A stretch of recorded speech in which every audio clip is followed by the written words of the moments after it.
Sun Business, les dirigeants et les entrepreneurs du territoire ont la parole. Clément Lessort.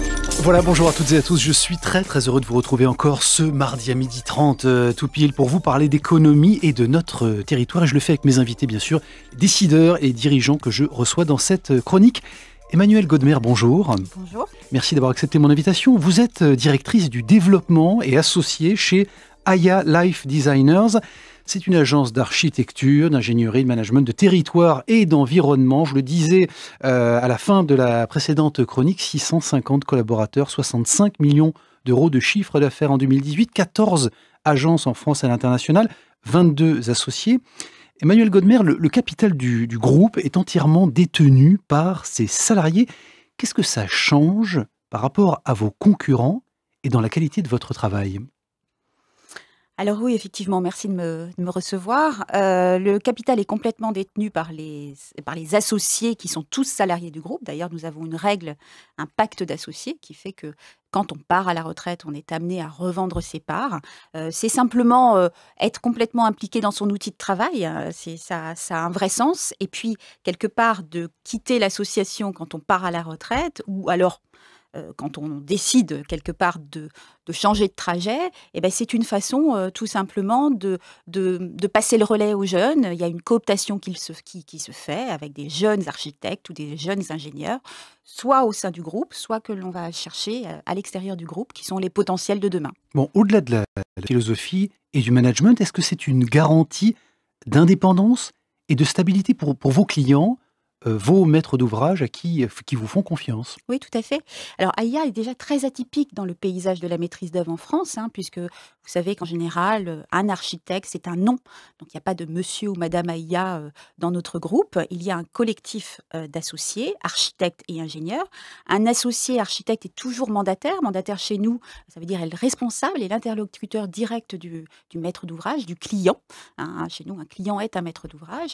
Et donc, c'est la garantie d'avoir à la fois une pérennité de relation, de construire cette relation. On a cette notion chez nous de grand compte, c'est-à-dire que nous avons régulièrement des commandes qui se font par les mêmes clients. Et c'est cette façon de pérenniser et de construire la relation avec notre client qui nous intéresse. Et c'est vraiment l'enjeu depuis 50 ans, parce qu'AIA, ça fait 50 ans, un peu plus de 50 ans que ça existe. Et c'était l'enjeu de nos fondateurs. Moi, je fais partie de la 3e génération d'associés. Et on essaye de garder cet ADN-là. C'est la marque de fabrique, effectivement, de la maison depuis sa création en 1971, précisément. Le Conseil des associés est l'organe de gouvernance qui décide des stratégies et des orientations du groupe. Emmanuelle Godmer, quels sont les enjeux, justement, d'Aya aujourd'hui, particulièrement, les enjeux de développement ? Alors, c'est une bonne question. C'est une question d'actualité pour nous, aujourd'hui et demain. Mais le groupe a grossi très vite, puisque comme vous le rappeliez, nous sommes un petit peu moins de 700. C'est aussi très atypique dans le monde de la maîtrise d'œuvre en France. Alors, les grands enjeux, ils sont à l'international, très clairement. Aujourd'hui, on ne peut pas réfléchir uniquement à l'échelle de la France. Il faut vraiment se projeter avec une concurrence qui est très forte. Autant nous sommes très atypiques en constituant un groupe d'architectes et d'ingénieurs en France, autant à l'international, c'est tout à fait commun. Donc cette concurrence est d'autant plus importante.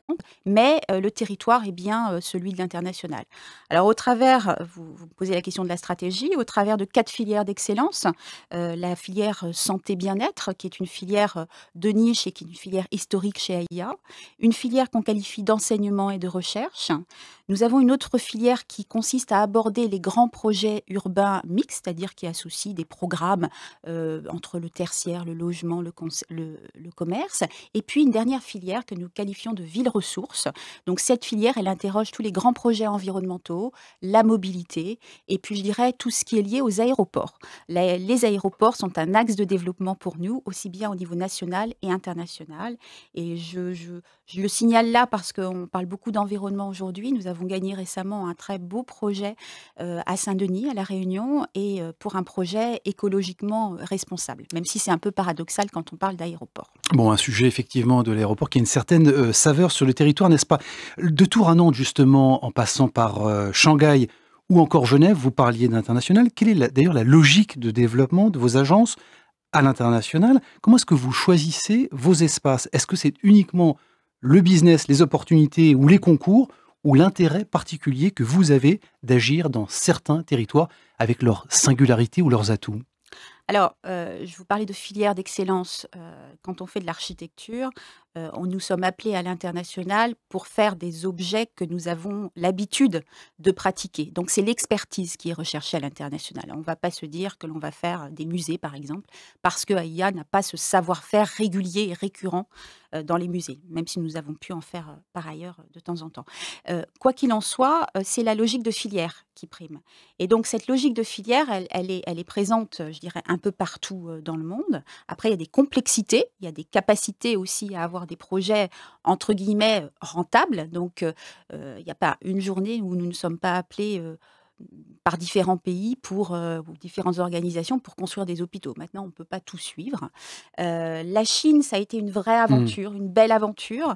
C'est venu du fait, la Chine, que nous avons reçu des étudiants architectes et pas les plus mauvais, il y a maintenant presque 20 ans dans notre agence. Ces gens-là nous ont permis d'avoir une compréhension des enjeux de la Chine que tout le monde connaît, mais plus précisément dans ce secteur de la santé et du bien-être qui nous représente, qui nous qualifie en tout cas parmi une de nos filières.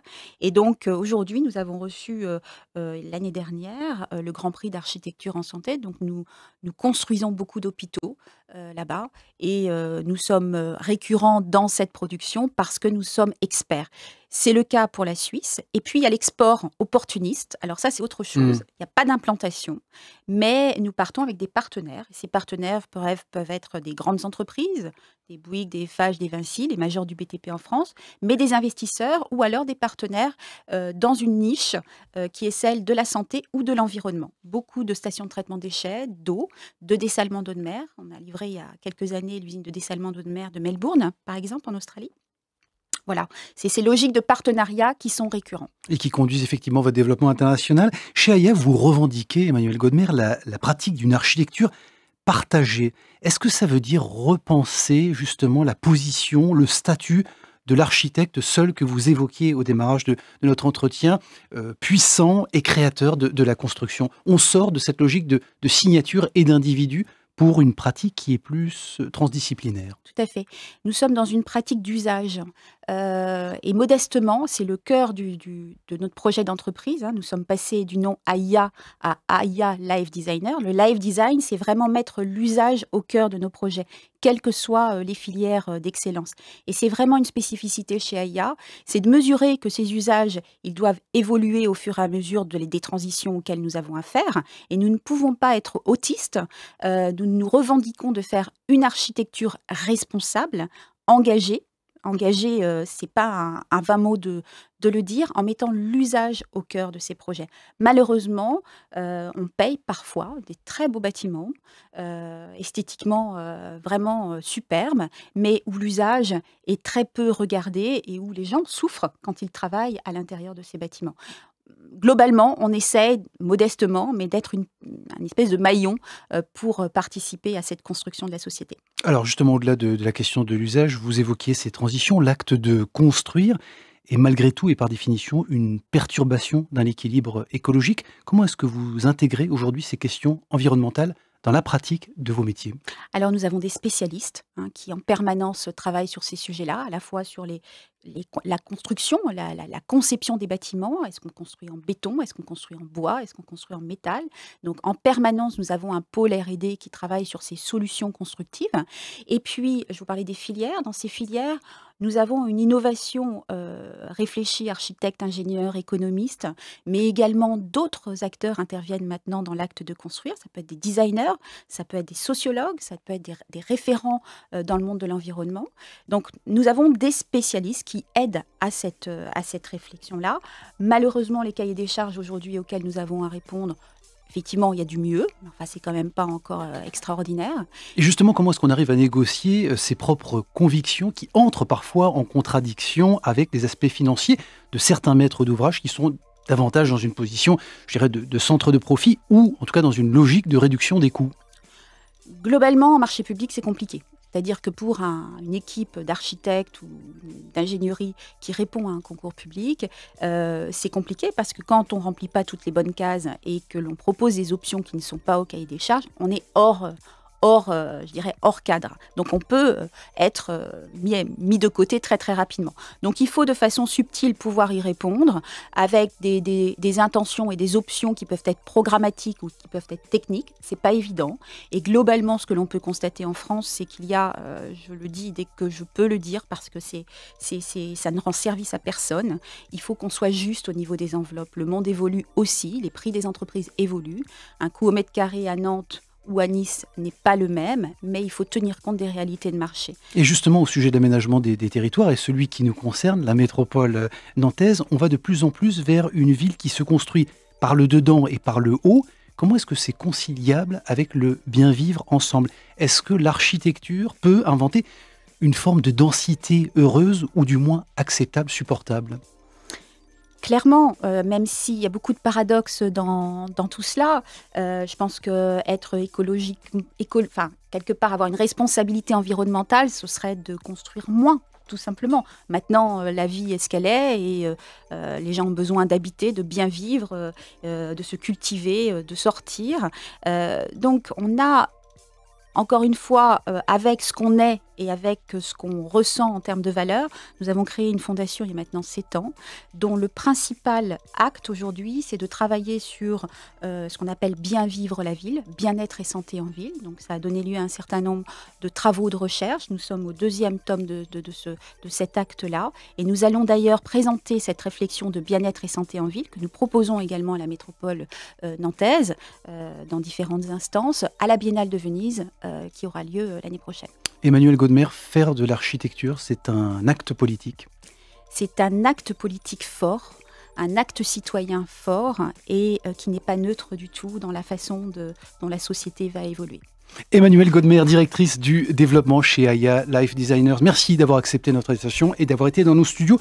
Vous pouvez retrouver cette émission, cette chronique sur l'application MySun, bien sûr, et sur les réseaux sociaux de la radio. J'en profite très rapidement pour vous préciser, vous informer que la semaine prochaine, je recevrai Thierry Croiset. Il est président du cabinet de conseil et d'expertise comptable Baker Tilly. Strego, merci pour votre fidélité et à mardi prochain.